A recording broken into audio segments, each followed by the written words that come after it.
Assalamualaikum warahmatullahi wabarakatuh. Perkenalkan, nama saya Rianti, saya dari Prodi PGSD kelas G.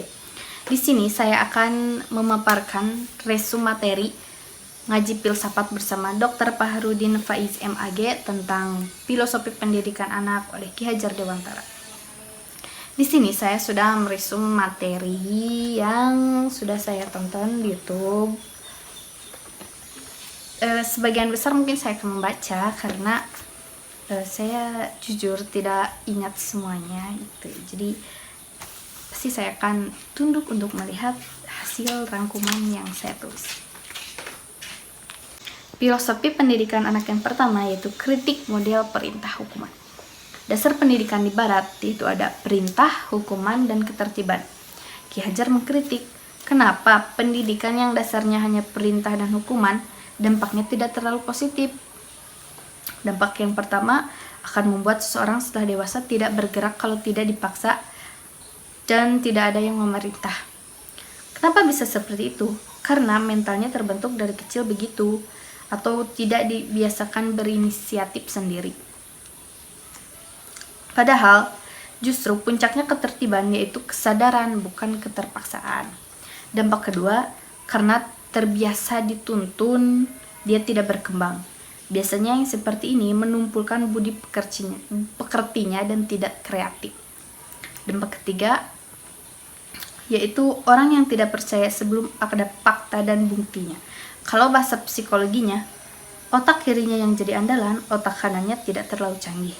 Dampak keempat, akan melahirkan orang yang hanya memikirkan dirinya sendiri. Kemudian perspektif hidupnya dalam menilai apa-apa itu materi saja, apa-apa dilihat dalam materinya. Filosofi pendidikan anak kedua yaitu kemerdekaan dalam belajar, yaitu membentuk manusia dimulai dari mengembangkan potensi atau bakat. 2. Guru memperhatikan apa yang dapat dikembangkan dari anak didiknya, mana yang harus didorong dan apa yang harus dikuatkan. 3. Murid harus diarahkan menjadi dirinya sendiri, berkembang sesuai bakat dan minatnya sendiri. 4. Untuk bisa merdeka belajar, perlu belajar merdeka. Berarti apa? Pendidikan ideal itu diawali dari pemahaman terhadap anak. Kalau belum, harus ada observasi, harus ada pendalaman tentang potensi, bakat, minat masing-masing anak. Merdeka belajar itu berarti dia belajar sesuai minat bakatnya. Dia mengekspor yang jadi keinginannya. Syaratnya dia perlu belajar merdeka. Tidak sekedar merdeka belajar, tapi perlu belajar merdeka. Filosofi pendidikan anak ketiga, yaitu taman belajar. Istilah taman berkonotasi keindahan, kegembiraan, alamiah, dan kebebasan bermain, serta memilih permainan.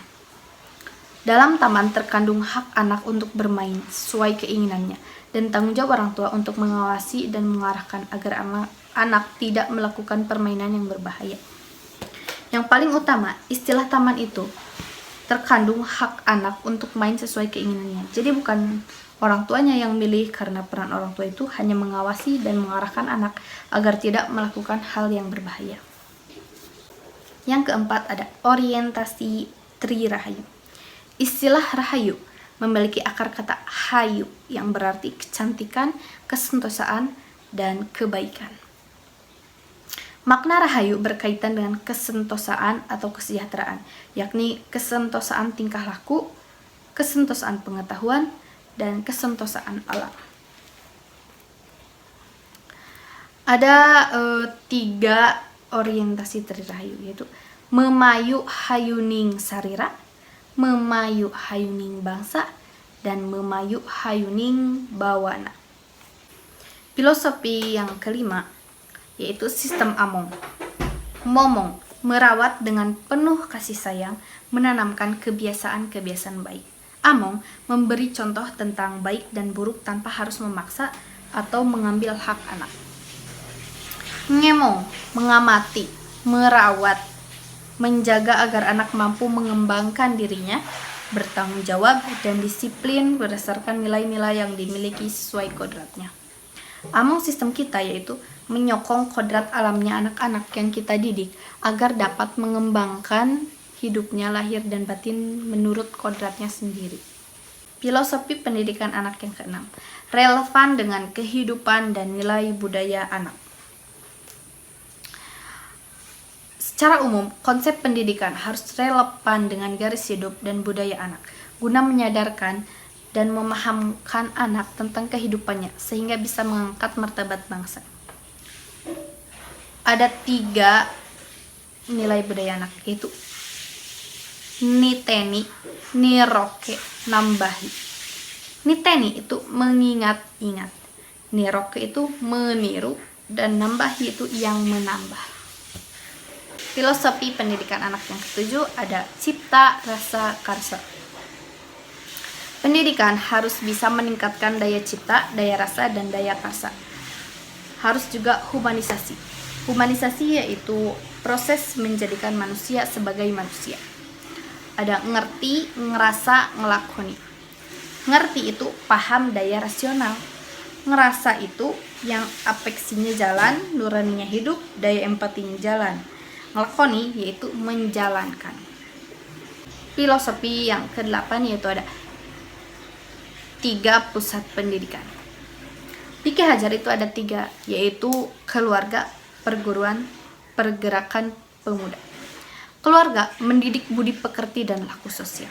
Perguruan sebagai balai wiyata, usaha mencari dan memberikan ilmu pengetahuan di samping pendidikan intelek. Pergerakan pemuda sebagai daerah merdekanya kaum pemuda untuk melakukan penguasaan diri yang amat perlu buat pembentukan watak. Filosofi yang ke-9, trikon, yaitu kontinu, konsentris, dan konvergen. Kontinu artinya pendidikan harus dilakukan secara terus-menerus dan berkelanjutan. Konsentris artinya pendidikan harus sesuai dengan kebudayaan serta nilai luhur bangsa yang ditanamkan dalam diri generasi muda. Konvergen artinya mengembangkan mutu pendidikan Indonesia agar setara dengan kualitas pendidikan yang maju di dunia barat. Filosofi pendidikan anak yang ke-10 yaitu kodrat pendidikan anak. Dari umur 1 tahun sampai 7 tahun itu masih masa kanak-kanak. Dari umur 7 sampai 14 tahun itu masa pertumbuhan jiwa dan pikiran. Dari 14 sampai 21 tahun itu masa terbentuk budi pekerti dan kesadaran sosial. Masa kanak-kanak yaitu wiraga. Masa pertumbuhan jiwa dan pikiran itu wirama. Masa terbentuk budi pekerti dan kesadaran sosial yaitu wirasa. Ada quotes dari Ki Hajar Dewantara yaitu tidak ada anak yang bodoh, yang ada hanya guru yang tidak tahu cara mengajar. Ada pendidikan bahasa dan kebangsaan. Dan sesungguhnya bahasa sebagai alat pengajaran tiada kecil pengaruhnya terhadap pendidikan. Jadi intinya itu kita harus harus mengajarkan bahasa kita sendiri gitu dari kecil. Jadi jangan dibiasakan untuk mengajar bahasa asing dulu, tapi harus mengajarkan bahasa kita, bahasa ibu dari kecil tuh. Jangan langsung diajarkan bahasa asing gitu. Selanjutnya ada sistem asrama. Sistem asrama itu pondok pesantren. Terus ada keberhasilan pendidikan atau hidup merdeka. Ada tetap yaitu punya pendirian, mantep yaitu teguh pendirian, dan antep yaitu berkualitas. Patrap guru. Ingarso sung tulodo yaitu memberi contoh yang baik kepada siswa baik dalam aspek intelektual, moral, sosial maupun spiritual. Ing madyo mangun karso yaitu guru harus bisa dekat atau bisa menjadi teman dengan siswa tanpa menghilangkan kewibawaan. Tut wuri handayani yaitu guru menghargai, mendorong, mengaktualkan, mengoptimalkan potensi yang dimiliki siswa. Peran guru itu sebagai pengajar, pendidik, dan pembina. Intinya, kita sudah tahu bagaimana kita harus memahami potensi anak-anak keistimewaan apa yang mereka miliki, kemudian kita aktualkan potensi itu, kita biarkan dia menjadi dirinya sendiri sesuai dengan kodrat yang dia miliki.